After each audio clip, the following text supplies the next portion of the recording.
Bonjour tout le monde, donc aujourd'hui je vais vous initier aux polygones réguliers. Des polygones réguliers, c'est quoi? C'est des polygones qui ont tous leurs angles intérieurs isométriques. Donc par exemple ici dans le triangle, on va avoir 3 angles isométriques. Et non seulement ils ont leurs angles intérieurs isométriques, mais ils vont aussi avoir leurs mesures de côté isométriques. Donc encore une fois, dans ce cas-ci avec le triangle, ça veut dire que nos 3 mesures de côté, ils ont la même mesure. Lorsqu'on a un triangle qui a 3 angles isométriques et 3 côtés isométriques, on va l'appeler un triangle équilatéral. Mais évidemment, il n'y a pas seulement le triangle équilatéral qui est un polygone régulier. Il y a des polygones réguliers à 4 côtés, à 5 côtés, à 6 côtés, 7, 8, 9, 10, 100, 200, 1 million, jusqu'à infini de côtés. Et chacun de ces polygones-là, ils vont tous avoir leurs angles intérieurs isométriques, puis ils vont aussi avoir tous leurs côtés isométriques. Donc, je vais vous partir d'une petite animation qui va vous montrer un peu de quoi ça a l'air des polygones réguliers. Donc là, ce que vous voyez en ce moment, c'est le triangle équilatéral. On a le carré, pentagone, hexagone, heptagone, octogone, énéagone, et ainsi de suite. Vous allez voir que plus le nombre de côtés augmente, plus on dirait qu'on s'approche du cercle. L'animation se termine quand on a 40 côtés à notre polygone régulier. Ça ressemble drôlement à un cercle, mais ce n'est pas un cercle encore. Le nom de ce polygone-là, c'est le tétracontagone. Mais évidemment, je ne vous demanderai pas de savoir ça par cœur. Nous, ce qui va nous intéresser dans les polygones réguliers, c'est qu'on va trouver des manières de calculer leur périmètre, l'aire, la somme des angles intérieurs et la mesure d'un angle intérieur. On va avoir des formules qui vont fonctionner pour tous les polygones réguliers, peu importe leur nombre de côtés. Puis, aussi, évidemment, on va insérer l'algèbre là-dedans, donc vous allez devoir trouver des mesures qui sont manquantes. Avant de regarder les formules ensemble, on a quelques petits mots de vocabulaire à voir. Parce que dans nos formules, on ne voudra pas écrire le mot « côté » au complet ou on ne voudra pas écrire la phrase genre « nombre de côtés » au complet. On va vouloir avoir certaines abréviations. Donc, à la place d'écrire le mot « côté » au complet, on va le remplacer par la lettre C. Donc, à chaque fois que vous voyez un C dans une formule, ça désigne la mesure d'un côté. Ensuite, quand vous voyez un N, N, ça va vouloir dire le nombre de côtés. Par la suite, il y a une mesure qu'on va beaucoup utiliser quand on va chercher l'aire d'un polygone régulier et c'est la mesure du segment qui est ici. Dans le fond, c'est un segment qui est perpendiculaire à notre côté de polygone régulier et qui va jusqu'au centre du polygone. Et ça, on appelle ça l'apothème de notre polygone. En fait, c'est un peu comme dans un triangle. C'est comme la hauteur de ce triangle-là. Donc, la hauteur d'un petit triangle dans un polygone régulier, on va appeler ça l'apothème. Donc, quand vous voyez un A minuscule dans une formule, ça désigne l'apothème, qui est, comme je viens de le dire, la hauteur d'un petit triangle. Après ça, un P majuscule, comme d'habitude, ça va être pour périmètre, et un A majuscule, ça va être pour l'aire. Donc, maintenant qu'on a bien vu toutes ces abréviations-là, on va être capable d'aller trouver des formules pour trouver le périmètre, l'aire, la somme des angles intérieurs et la mesure d'un angle intérieur qui vont fonctionner dans le fond pour chaque polygone régulier, peu importe son nombre de côtés. Donc, on commence ça avec la formule du périmètre pour tous les polygones réguliers. En fait, on va prendre par exemple, ici, on a un hexagone. Donc, un hexagone, ça a 6 côtés. Et puisque c'est un hexagone régulier, tous ses côtés sont isométriques. Donc, si on cherchait à trouver le périmètre de cet hexagone régulier-là, ce qu'on ferait, c'est qu'on ferait 6 fois la mesure d'un seul côté. Donc, si par exemple, notre polygone, ce n'était pas un hexagone et que c'était un heptagone, on ferait 7 fois la mesure de côté. Donc, là, la formule, en fait, pour le périmètre, ça va être le nombre de côtés fois la mesure de côté. Et cette formule-là va fonctionner pour tous les polygones réguliers. Donc, par exemple, si dans notre hexagone régulier, ici, notre mesure de côté, elle était de 7 cm, pour aller calculer son périmètre, je partirai de ma formule qui est périmètre est égal au nombre de côtés fois la mesure de côté. mon nombre de côtés, c'est 6. Ma mesure de côté, c'est 7. Donc, le périmètre ici, il serait de 42 cm. Maintenant, on va passer à l'aire d'un polygone régulier. Il y a plusieurs façons d'expliquer cette formule-là, mais je vais vous en montrer deux différentes.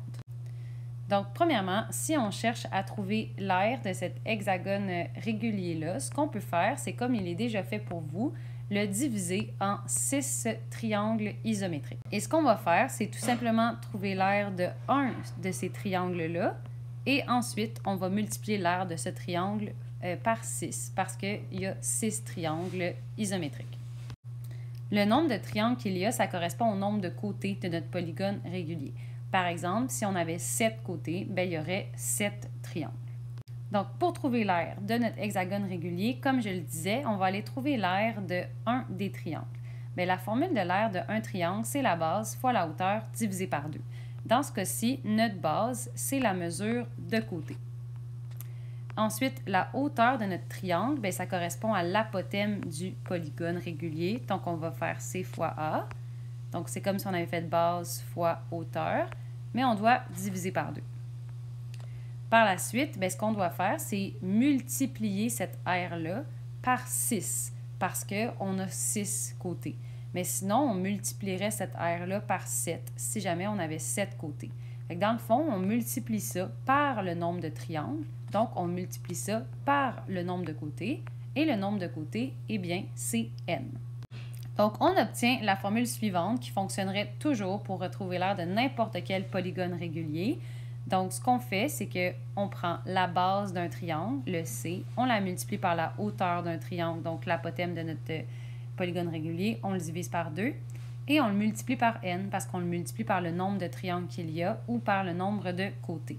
Si on simplifie un peu cette formule, bien, en fait, ce qu'on peut faire, c'est d'aller distribuer le n à l'intérieur de notre parenthèse. Donc, c'est comme si le n était sur 1. Donc, ce qu'on fait, c'est numérateur fois numérateur, dénominateur fois dénominateur. Donc, n fois CA, ce que ça fait, c'est NCA, puis 1 fois 2, bien, ça fait 2. Donc, ça va être la formule officielle que vous allez utiliser pour trouver l'aire d'un polygone régulier. Ou sinon, si vous voulez, vous pouvez changer l'ordre des lettres. Une formule qui est peut-être plus facile à retenir pour vous, c'est d'utiliser la formule CAN sur 2. Ça revient exactement à la même chose. On a tout simplement interchangé les lettres. Donc, ça veut dire que si vous cherchez l'aire d'un polygone régulier, vous faites la mesure de côté fois l'apothème fois le nombre de côtés divisé par 2. Une autre façon de le voir, c'est à l'aide de l'animation suivante. Donc, on voit que le polygone se fait dérouler. Ensuite, on double cette surface-là. La surface bleue, elle a été doublée, elle devient la surface jaune. Et maintenant, ce qu'on voit, c'est qu'on obtient un parallélogramme. L'aire d'un parallélogramme, comme je vous l'ai déjà appris, la formule, c'est base fois hauteur. Bien, ici, la base de notre parallélogramme, c'est la mesure de côté d'un petit triangle fois le nombre de triangles qu'il y a.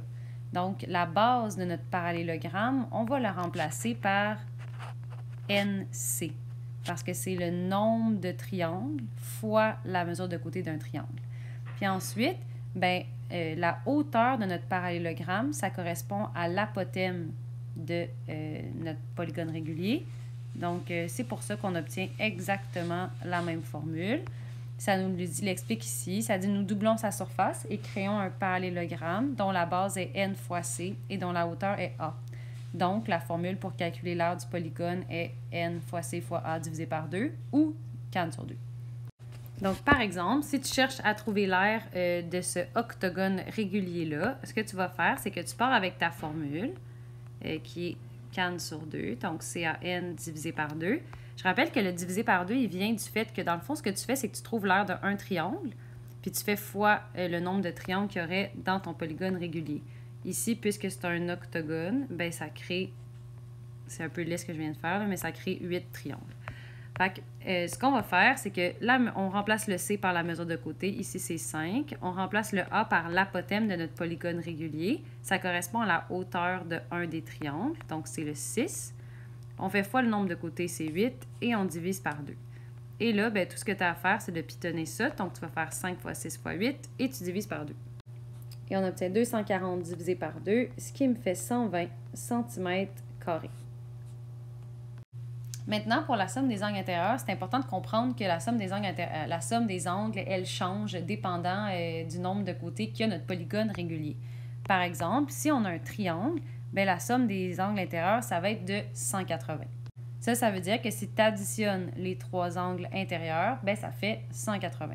Par contre, comme l'animation l'a montré tout à l'heure, quand on augmente le nombre de côtés, bien, ça va changer la somme. Par exemple, bien là, on va voir que plus le nombre de côtés est élevé, plus la somme des angles intérieurs, elle est grande. Vous voyez, les angles ils deviennent de plus en plus obtus, puis il y en a de plus en plus.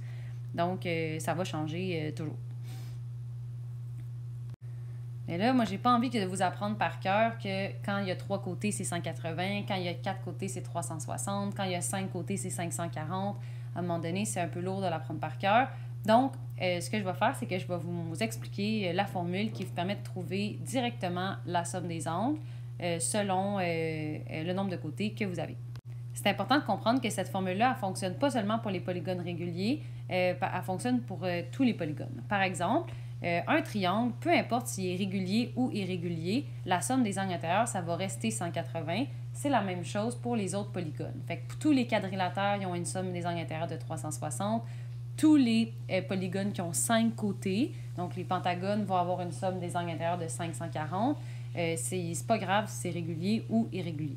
Donc, pour bien comprendre la formule, il faut comprendre la chose suivante. Si, par exemple, on prend un pentagone qui n'est visiblement pas régulier, là, on dirait qu'il est comme tout crochu, ce qu'on peut faire, c'est mettre un point à n'importe où à l'intérieur du polygone. Par exemple, là, on l'a mis ici. Puis si on relie chaque sommet avec ce point-là, bien, ça va créer 5 triangles. Ici, ça crée 5 triangles parce qu'on a 5 côtés.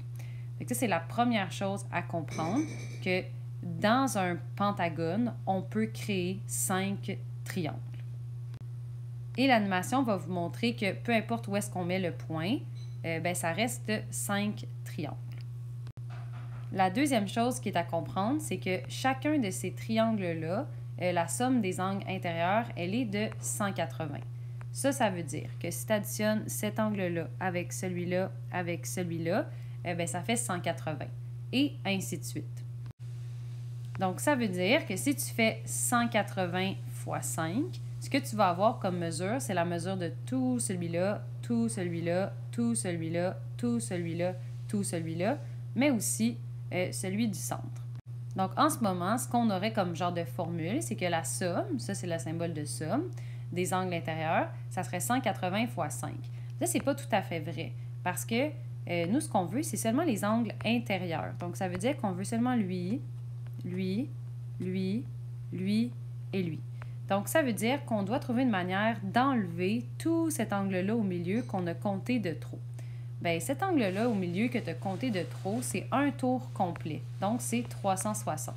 Fait que dans ta formule, tu vas faire 180 fois 5 parce que tu as 5 triangles, mais tu vas enlever le 360 au milieu. Ce que ça va avoir comme effet, c'est que maintenant, on va seulement calculer les angles intérieurs qui nous intéressaient. Par contre, c'est important de comprendre que ce n'est pas toujours un fois 5 que tu vas devoir faire. Ça dépend de ton nombre de côtés. En ce moment, on a fait fois 5 parce qu'il y avait 5 côtés. Mais si il y avait 6 côtés, on aurait fait fois 6. S'il y avait 8 côtés, on aurait fait fois 8. Dans le fond, ce qu'on fait, c'est 180 fois le nombre de côtés moins 360. Pour la formule de la somme des angles intérieurs, ça va être 180 fois ton nombre de côtés moins 360. Donc, par exemple, si tu te demandes « Hey, c'est quoi la somme des angles intérieurs d'un polygone à 12 côtés? » Bien, ce que tu ferais, c'est que tu pars de ta formule, tu dis « OK, la somme des angles intérieurs, c'est 180 fois le nombre de côtés moins 360. » Bien, si tu cherches la somme d'un polygone à 12 côtés, tu vas faire 180 fois 12 moins 360. Et là, tu pitonnes ça. Et tu obtiens 1800 degrés. Ça veut dire qu'un polygone à 12 côtés, ça a une somme des angles intérieurs de 1800 degrés. Finalement, on va aller voir qu'est-ce qui se passe avec la mesure d'un angle intérieur dans un polygone régulier. Bien, évidemment, un peu comme la somme des angles intérieurs, la mesure d'un angle intérieur, ça va varier selon le nombre de côtés de notre polygone. Par exemple, quand on a un carré, la mesure d'un angle intérieur, bien, elle est de 90 degrés. Mais vous allez voir que plus le nombre de côtés augmente, plus la mesure de chaque angle intérieur va augmenter jusqu'à quasiment m'amener à avoir l'air d'un angle plat, d'un angle de 180. L'animation va vous montrer ça. Donc, ce qu'on voit, c'est que quand le nombre de côtés augmente, la mesure de mon angle intérieur, vous le voyez ici, elle va augmenter en s'approchant de plus en plus du 180 degrés, parce que puisqu'on s'approche du cercle, on s'approche presque d'une ligne droite. C'est vraiment pas une ligne droite, mais ça s'approche. Évidemment, je ne vous demanderai pas d'apprendre par cœur que dans un tétracontagone, la mesure d'un angle intérieur, c'est 171, mais que dans un triangle, c'est 60, puis dans un carré, 90, et ainsi de suite. Je vais vous donner une formule qui marche toujours. Par contre, c'est important de comprendre que cette formule-là, elle fonctionne seulement pour les polygones réguliers. Parce que quand ton polygone est irrégulier, tu ne peux pas prévoir ça va être quoi la mesure d'un angle intérieur parce que chaque angle est différent. C'est seulement dans les polygones réguliers qu'on voit que tous les angles sont pareils. La formule pour trouver la mesure d'un angle intérieur, elle est vraiment simple. Je vais partir du triangle, puis vous allez comprendre assez vite. Donc, imaginez, guys, qu'on a un triangle équilatéral ici. Chaque côté est pareil. Chaque angle aussi est isométrique. OK, donc si on cherche la mesure d'un angle intérieur, habituellement, ce que vous faites, bien, vous êtes comme, OK, bien, en tout, la somme des angles intérieurs, c'est 180 degrés, mais il y a 3 angles. Fait que si j'en veux juste un, mettons, je veux savoir c'est quoi la mesure de lui, ce que vous faites, c'est 180 divisé par 3 et vous obtenez 60 degrés. Puis ça, bien, ça marche. Si vous voulez le faire avec le carré, ben, tu serais comme, OK, la somme des angles intérieurs, c'est 360 degrés, mais j'ai 4 angles. Alors, ben, je divise par 4, puis ils me disent que dans le fond, chaque angle est de 90 degrés. Ça, dans le fond, ça veut dire que pour trouver la mesure d'un angle intérieur, ce qu'on va faire, c'est qu'on va prendre la somme des angles intérieurs, puis on va le diviser par le nombre d'angles. Bien, le nombre d'angles, c'est la même chose que ton nombre de côtés. Fait que dans un triangle, tu as 3 angles, dans un carré, tu en as 4, dans un pentagone, tu en as 5. Fait que ça veut dire que la mesure de un angle intérieur, ça va être la somme des angles intérieurs divisé par le nombre de côtés, parce que c'est aussi ton nombre d'angles. Bien, ta somme des angles intérieurs, la formule, c'était 180n moins 360. Donc, voilà. Votre formule pour un angle intérieur, ça va être celle-là, qui est dans le fond la formule de la somme des angles intérieurs, mais tu divises par le nombre d'angles parce que tu en veux juste un. Pour ceux qui pensent que vous pourriez comme annuler le n ici, vous ne pouvez pas parce que dans le fond, les deux termes ici sont divisés par le n. Donc, on a 180n divisé par n. Puis, on a aussi le moins 360 ici qui est divisé par n. Donc, si vous souhaitez simplifier, en gros guillemets, cette formule-là, oui, ici, du côté de cette division-là, le n peut s'annuler. Donc, on va avoir 180. Mais après ça, on va avoir moins 360 sur n. Donc, c'est comme vous voulez. Ça ne me dérange pas celle que vous prenez. Donc, voilà, c'est les 4 formules que vous devez connaître sur les polygones réguliers. Donc, le périmètre, l'aire, la somme des angles intérieurs et la mesure d'un angle intérieur. La seule petite chose qui est importante, c'est de comprendre que celle-là, elle fonctionne pour les polygones réguliers ou irréguliers. Les autres, c'est pour les polygones réguliers seulement.